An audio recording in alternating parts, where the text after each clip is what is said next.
ನಮಸ್ಕಾರ, welcome to ಪ್ರತಿಭಾಸ್ cooking channel. ನಾವಿವತ್ತು stuffed ಆಲೂ ಪರಾಟ ಹೇಗೆ ಮಾಡೋದು ಅಂತ ನೋಡೋಣ ಬನ್ನಿ. ಅದಕ್ಕೂ ಮೊದಲು ನೀವು ನನ್ನ ಚಾನೆಲ್ನ ಸಬ್ಸ್ಕ್ರೈಬ್ ಮಾಡ್ಕೊಳ್ಳಿ. ಆಲೂ ಪರಾಟ ಮಾಡಲಿಕ್ಕೆ ಏನೇನು ಇಂಗ್ರೀಡಿಯೆಂಟ್ಸ್ ಬೇಕು ಅಂತ ನೋಡೋಣ ಬನ್ನಿ. ನಾನಿಲ್ಲಿ 2 ಲೋಟ ಗೋಧಿ ಹಿಟ್ಟನ್ನು ತೊಗೊಂಡಿದ್ದೀನಿ, 3 ಆಲೂಗಡ್ಡೆಯನ್ನು ಬೇಯಿಸಿಟ್ಕೊಂಡಿದ್ದೀನಿ, ಕೊತ್ತಂಬರಿ ಸೊಪ್ಪು, ಅಡಿಗೆ ಎಣ್ಣೆ ಹಾಗೆ ಹಿಂಗನ್ನು ತೊಗೊಂಡಿದ್ದೀನಿ.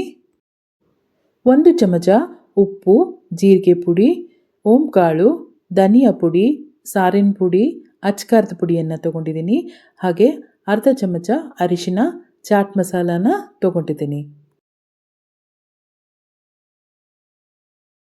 ಮೊದಲಿಗೆ ನಾನಿಲ್ಲಿ ಗೋಧಿ ಹಿಟ್ಟನ್ನು ತೊಗೊಂಡಿದ್ದೀನಿ. ಇದಕ್ಕೆ ಒಂದು ಅರ್ಧ ಚಮಚ ಉಪ್ಪನ್ನು ಸೇರಿಸ್ತಾ ಇದ್ದೀನಿ. ಇದರೊಟ್ಟಿಗೆ 1 ಚಮಚ ಓಂಕಾಳನ್ನು ಹಾಕ್ತಾ ಇದ್ದೀನಿ. ಇದಕ್ಕೆ ಎಣ್ಣೆ ಹಾಕ್ತಾ ಇದ್ದೀನಿ 1 ಸ್ಪೂನು.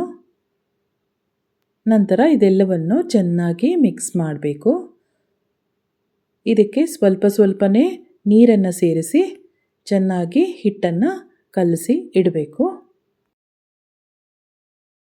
1 ಬೌಲಲ್ಲಿ ಮ್ಯಾಶ್ ಮಾಡಿರೋ ಆಲೂಗಡ್ಡೆ ತೊಗೊಂಡಿದ್ದೀನಿ. ಅದಕ್ಕೆ ಎಲ್ಲ ಮಸಾಲೆ ಪದಾರ್ಥಗಳನ್ನು ಸೇರಿಸ್ತಾ ಇದ್ದೀನಿ. ಇದರೊಟ್ಟಿಗೆ 1 ಬೌಲು ಕೊತ್ತಂಬರಿ ಸೊಪ್ಪನ್ನು ಹಾಕ್ತಾ ಇದ್ದೀನಿ.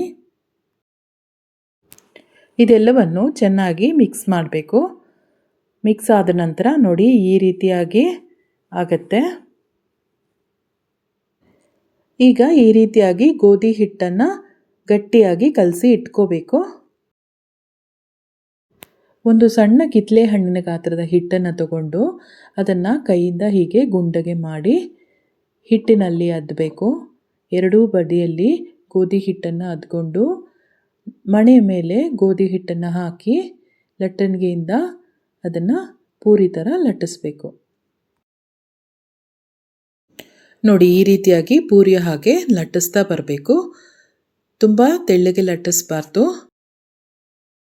ಈಗ ಇದಕ್ಕೆ ಆಲೂಗೆಡ್ಡೆ ಸ್ಟಫಿಂಗನ್ನು ಹಾಕಬೇಕು. 2 ಚಮಚ ಆಲೂಗೆಡ್ಡೆ ಸ್ಟಫಿಂಗನ್ನು ಹಾಕ್ತಾ ಇದ್ದೀನಿ.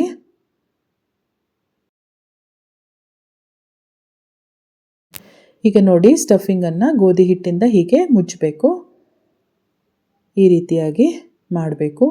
ಎಕ್ಸ್ಟ್ರಾ ಆಗಿರೋ ಹಿಟ್ಟನ್ನು ಹೀಗೆ ಸುತ್ತಿ ತೆಗೆದಿಟ್ಬಿಡಬೇಕು. ನಂತರ ಅದನ್ನು ಕೈಯಿಂದ ಒತ್ತಿ ಚೆನ್ನಾಗಿ ಗುಂಡಗೆ ಮಾಡ್ಕೋಬೇಕು.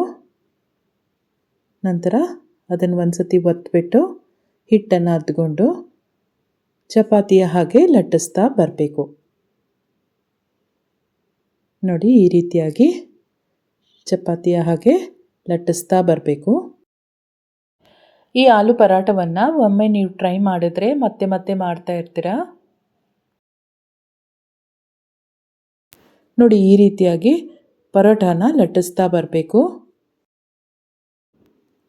ಈಗ ಒಲೆಯನ್ನು ಹಚ್ಚಿ ಅದರ ಮೇಲೆ ಕಾವಲಿ ಇಟ್ಟಿದ್ದೀನಿ. ಕಾವಲಿ ಕಾದ ನಂತರ ಅದರ ಮೇಲೆ ಪರೋಟಾನ ಹಾಕ್ತಾ ಇದ್ದೀನಿ. ಈಗ ಪರೋಟಾನ ಮಗಚಿ ಹಾಕ್ತಾ ಇದ್ದೀನಿ. ಇದಕ್ಕೆ 1 ಚಮಚ ಅಡಿಗೆ ಎಣ್ಣೆಯನ್ನು ಹಾಕ್ತಾ ಇದ್ದೀನಿ. ಇದಕ್ಕೆ ತುಪ್ಪ ಸಹ ಬಳಸ್ಬೋದು ಅಥವಾ ಯಾವುದೇ ಕುಕ್ಕಿಂಗ್ ಆಯಿಲ್ ಆದರೂ ಹಾಕ್ಬೋದು. ನಾನಿಲ್ಲಿ ರೈಸ್ ಬ್ರಾನ್ ಆಯಿಲ್ನ ಯೂಸ್ ಮಾಡ್ತಾ ಇದ್ದೀನಿ. ನೋಡಿ ಈ ರೀತಿಯಾಗಿ ಪರೋಟ ಮೇಲೆ ಎಣ್ಣೆಯನ್ನು ಚೆನ್ನಾಗಿ ಸವರಬೇಕು. ಈಗ ಇದನ್ನು ಮತ್ತೆ ಇನ್ನೊಂದು ಕಡೆ ಮಗ್ಚಿ ಇನ್ನೊಂದು ಸ್ಪೂನು ಎಣ್ಣೆಯನ್ನು ಹಾಕಬೇಕು. ಚೆನ್ನಾಗಿ ಎಣ್ಣೆಯನ್ನು ಪರೋಟದ ಮೇಲೆ ಸವರಬೇಕು. 2 ಕಡೆ ಪರಾಠನ ಮಗಚಿ ಚೆನ್ನಾಗಿ ರೋಸ್ಟ್ ಮಾಡ್ಕೋಬೇಕು. ನೋಡಿ ಈ ರೀತಿಯಾಗಿ. ಈಗ ಆಲೂ ಪರಾಟ ರೆಡಿಯಾಗಿದೆ.